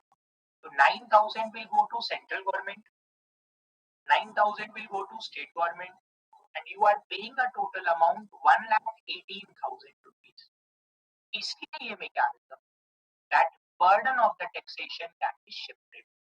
Then whatever this 1 lakh fee institution has received, that can be business for the company. That's why it's a private limited company. If it's a private limited company, from that fee, if they are making a profit, if the institution makes a profit, on that profit, the company has to pay corporate tax. So corporate tax was a direct tax upon the income of the institution. But we have to collect GST because government has imposed GST to collect from the students. That is how this system, this economic mechanism exists. And whatever is income or whatever the revenue generated by the institution, they will be paying salary to the faculties, salary to their staff. So from that salary, as a person, I have to pay income tax. And that is also direct tax. This is how the system of organizations function in the country. इसीलिए centre का अपना taxes है और state का अपना taxes है. Excise duty usually is a term for central government, but excise duty on alcohol, excise duty on opium is here for drugs, narcotics purpose के लिए. Medicinal use भी होता है opium का. For that purpose, state can also impose excise duty. Judiciary also receive. जब कभी court में जाओगे तो क्या कोर्ट फी पे नहीं करोगे? अगर कोई केस लड़ना है, फ्री में कुछ नहीं होता है, जस्टिस भी फ्री नहीं है, कोर्ट फी लगता है. And the court fee is in the form of judicial stamp. Court fee is in the form of judicial stamp. वो भी एक रेवेन्यू जनरेशन का सोर्स होता है फॉर जुडिशरी. तो जुडिशरी में इतना सारा वर्कफोर्स है, कहां से उनका वेजेस सैलरी जाएगा? तो थोड़ा बहुत मेंटेनेंस का expenditure is generated through that mechanism. Agricultural land of selling and do work on it is taxable.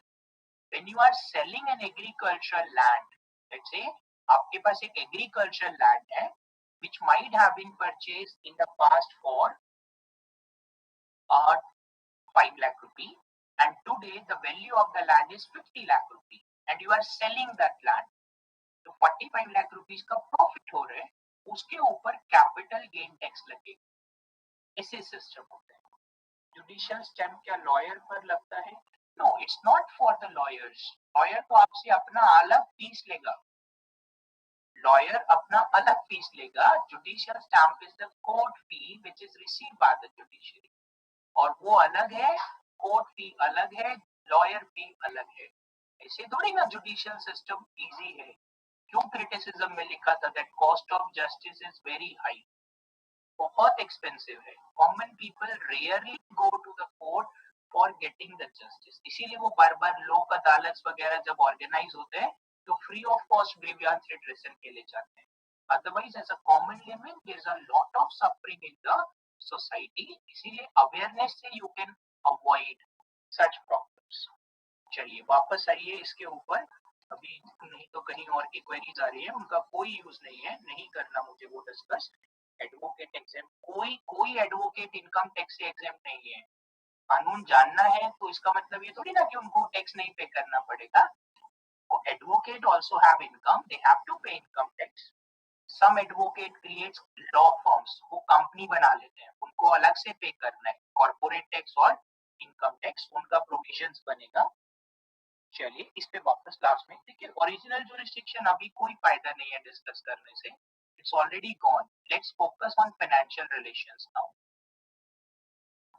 Here, what I explained you was union has its own taxes, state has its own taxes. The money which is collected by the state from the state taxes is used by the state on.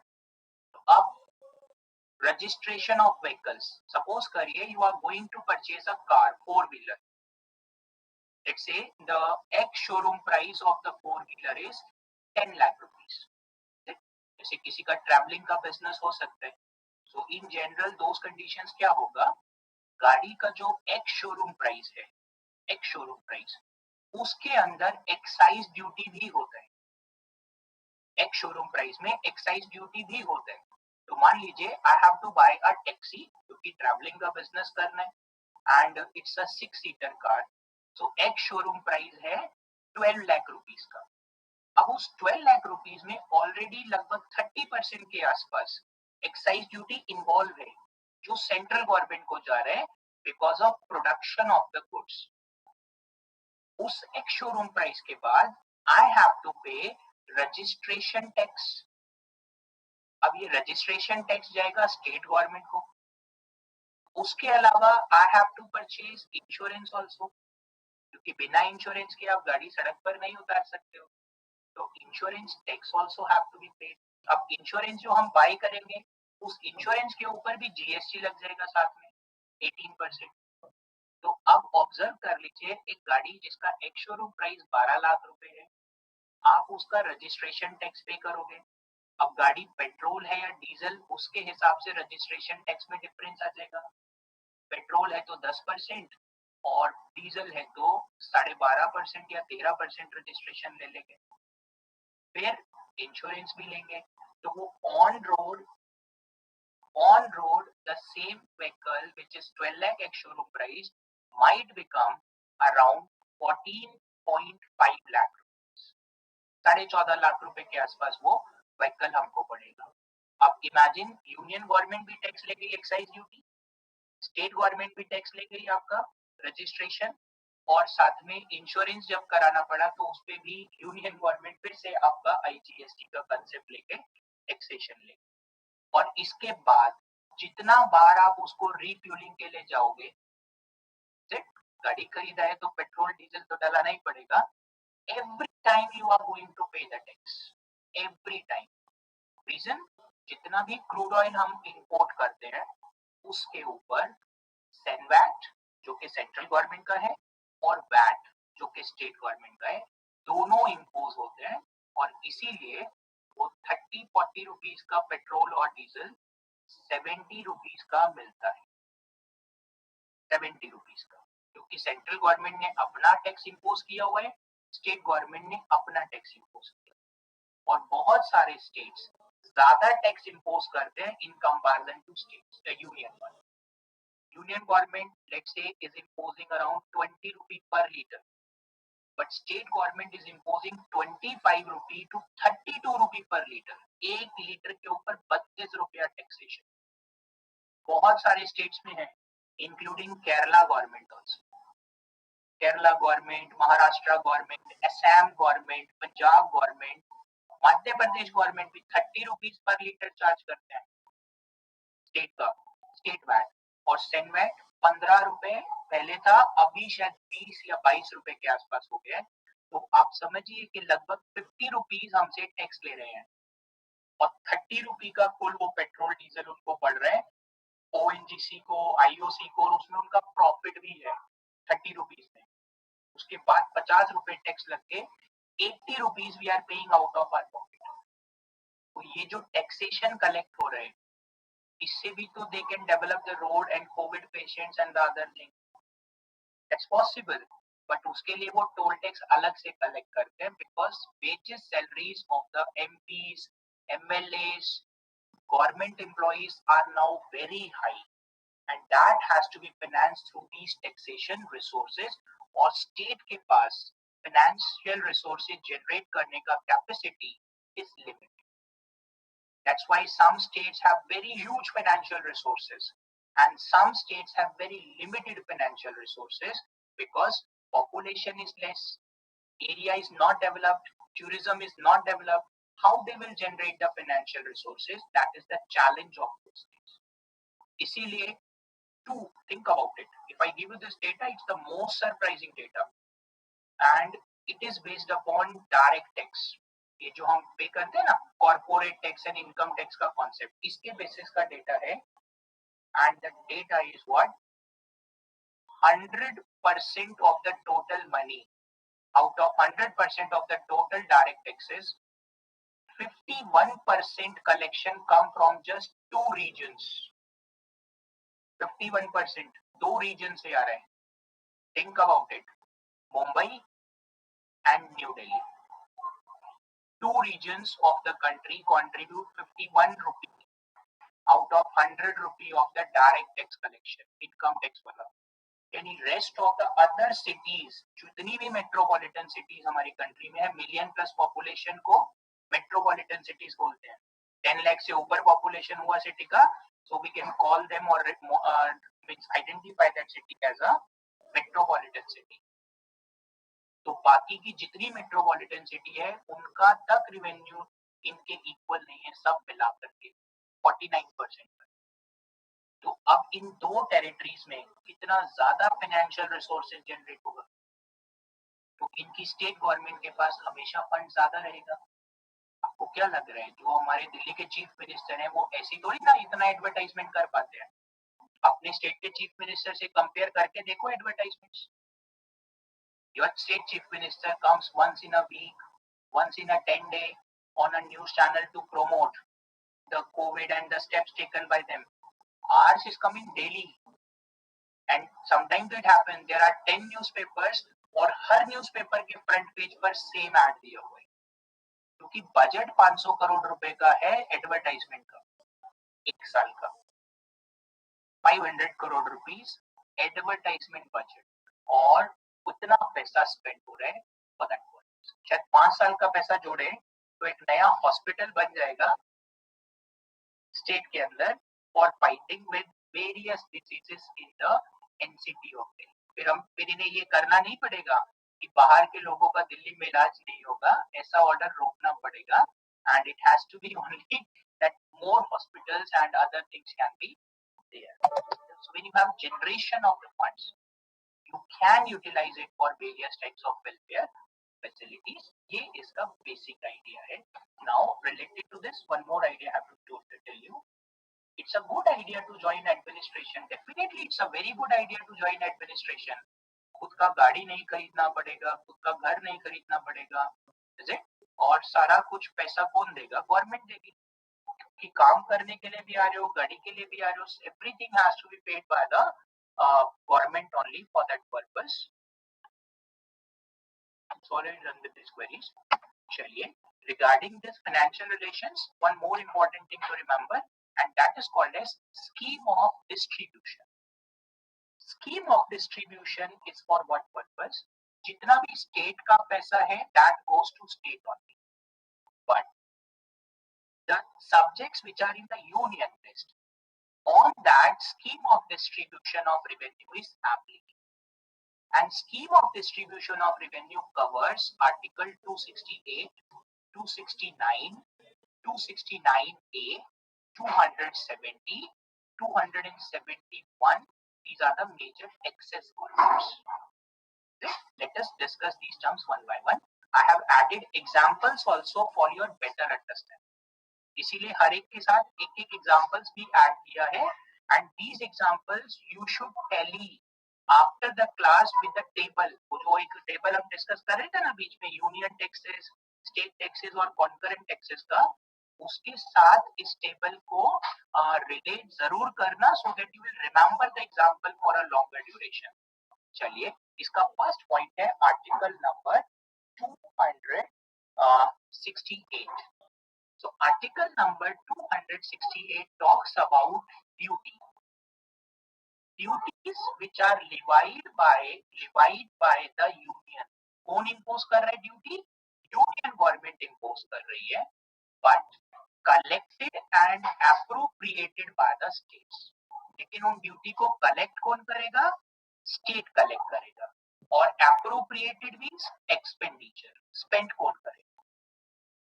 State करेगा. So duties which are levied by the union but collected and appropriated by the states. This is by Article 268. Example is stamp duty. तो stamp duty central government का subject था, लेकिन stamp duty किसको assign किया है? States को assign किया है कि आप ये ड्यूटी इंपोज करिए और कलेक्ट करिए। उसके अलावा duties on medicinal and toilet preparations, जितना भी ये जो पीछे एग्जांपल था ना ड्रग्स एंड ओपियम्स वाला, दैट इज एप्लीकेबल हियर। जो भी मेडिसिन के ऊपर ड्यूटीज इंपोज होगा फार्मास्यूटिकल्स के ऊपर, वो सेंटर का मैटर है, लेकिन उस टैक्स को कलेक्ट कौन करेगा? स्टेट, और स्टेट ही उसको अपने लिए यूज कर लेगा। This is the term here. These two examples are sufficient for writing in the exam. Exam में तो एक ही example बहुत है, still I try to include. Second, Article 268A, it's now repealed. अब ये हट चुका है आर्टिकल्स के लिस्ट से. It was added by 88th Amendment Act 2003. ये था सर्विस टैक्स के लिए. अब सर्विस टैक्स abolish हो गया है, so it is of no use presently, but you should remember when it was added, when it was repealed. Is it? Article 268A was added by 88th Constitutional Amendment Act 2003 and repealed by 101st Constitutional Amendment Act 2016 जो कि आपका GST है। तो GST amendment ने article 268A को repeal किया from the constitution. That's a point two remember. Then comes Article 269. 269 article says that taxes levied and collected by the union. Levied मतलब impose करना, collected also. So center is imposing the tax and only center is collecting the tax. Center is imposing the tax and center is collecting the tax. And after that, the center is giving that money to the states. वो concept है Article 269 का. For example, the taxes on sale or purchase of goods in the course of trade, interstate trade or commerce. इसको बोलते हैं central sales tax. इसको बोलते हैं central sales tax. Now the central sales tax stands modified. अभी central sales tax IGST का part बन गया है, which is given under Article 269A. 269A में IGST है, Interstate Goods and Service Tax. The term is Integrated Goods and Service Tax, IGST.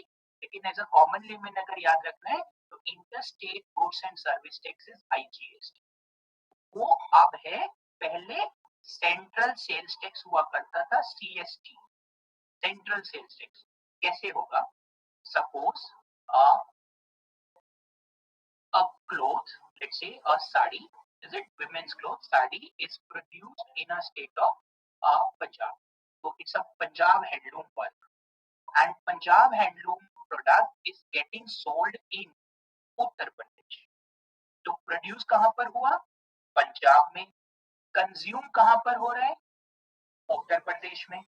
तो जब पंजाब से प्रोडक्ट जाकर के उत्तर प्रदेश में सेल आउट होगा तो उत्तर प्रदेश गवर्नमेंट उसके ऊपर सेल्स टैक्स लगाएगी, क्योंकि सेल्स टैक्स तो स्टेट का मैटर है.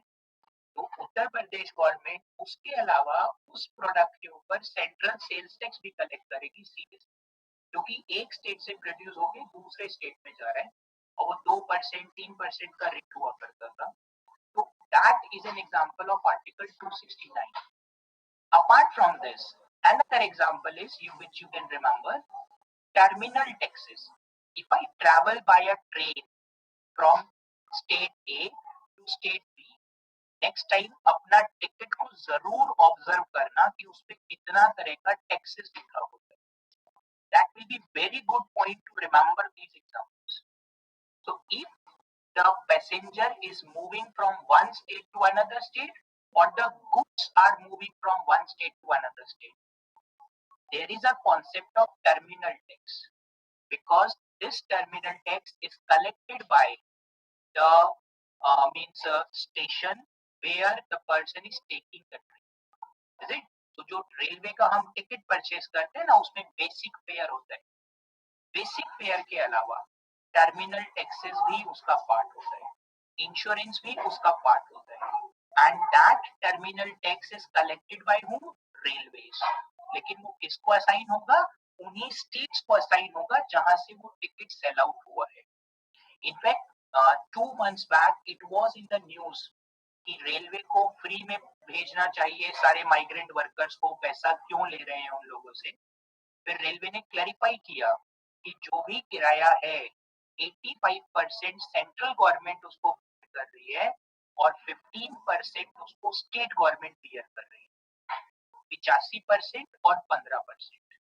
85% सेंटर पे करेगा और 15% स्टेट पे करेगा जिस स्टेट से माइग्रेंट वर्कर को जाना है. So as a result what happened, let's say 5 lakh people from Bihar, they went from Delhi to Bihar. So Delhi government have paid the money for those 5 lakh people, and within a week Delhi government gave a bill to Bihar government.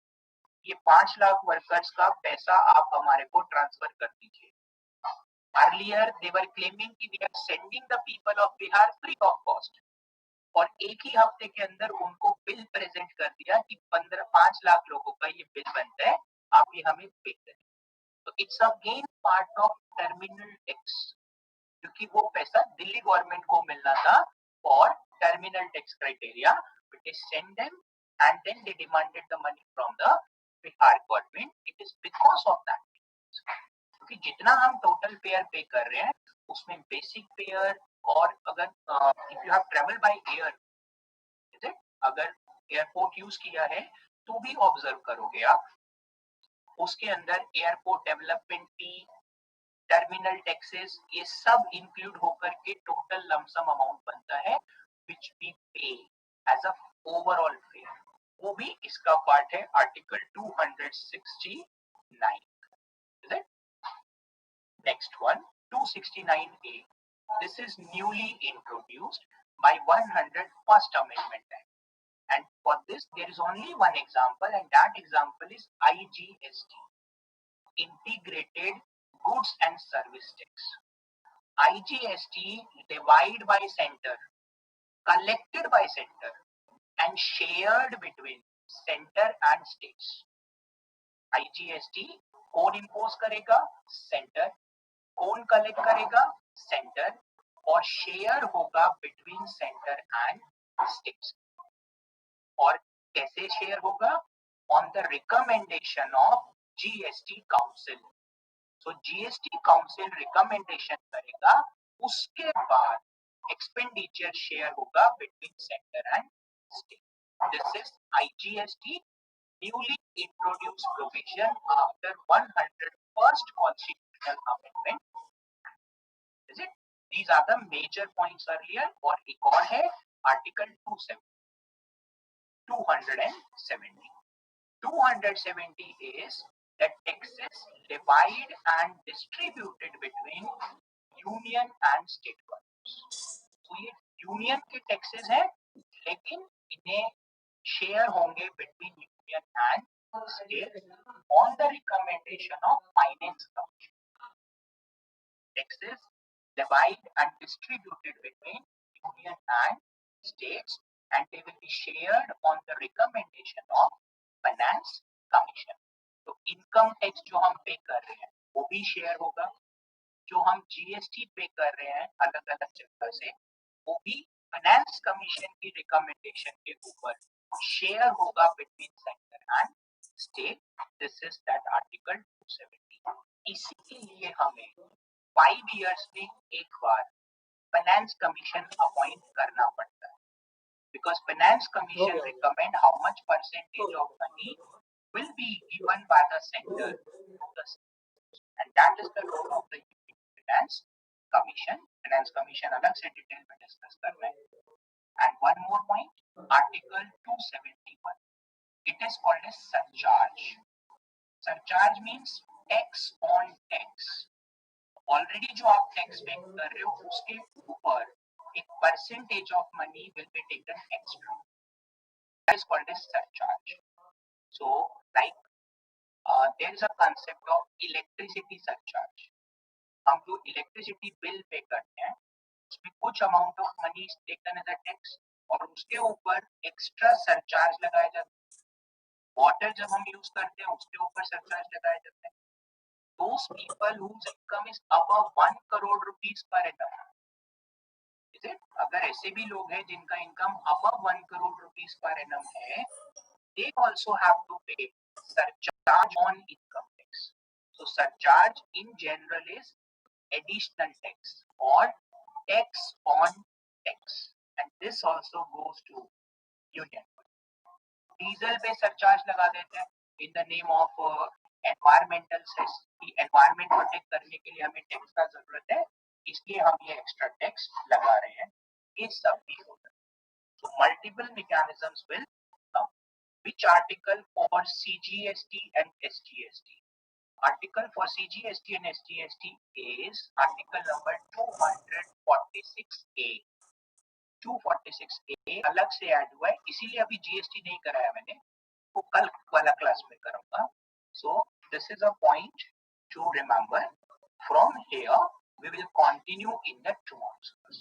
That's why before doing the GST you should be aware कि हमारे पहले क्या taxes, so that when we discuss what are the taxes merged with GST, you can easily get those ideas.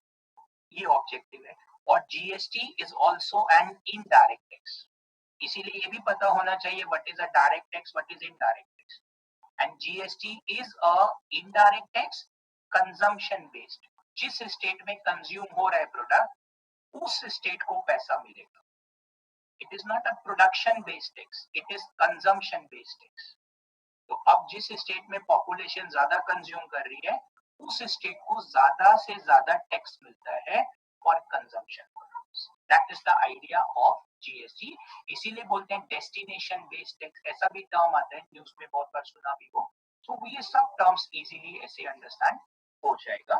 That is all. We will move from this slide in the tomorrow's class. Financial relations को कल थोड़ा और detail में करेंगे और recommendation of MM Punchi Commission, recommendation of MM Punchi Commission, second commission on center state relations, उसको भी इसमें incorporate किया हुआ है and will continue that also in the tomorrow's class। कल इस टॉपिक को